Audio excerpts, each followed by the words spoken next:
For today's vlog mga Marikoy, nagle-labor na itong inahin. Naku, kung kailan naman siya mag-labor, saka naman siya umuulan. Nilagyan ko pala ng basang-basahan yung likod niya kasi sobra yung hingal niya.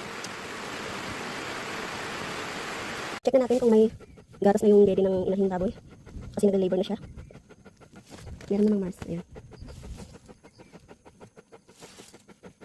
Uy, sumisirit.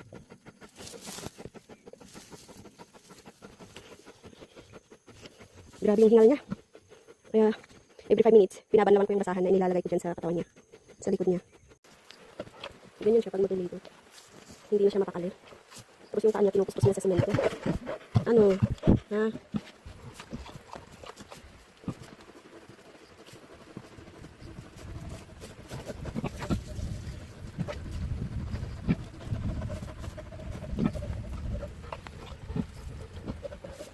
Hindi na talaga siya makakali ng mga. Ganyan. Labor time. Kaya kailangan nating bantayan. Kahit magpuyat pa tayo.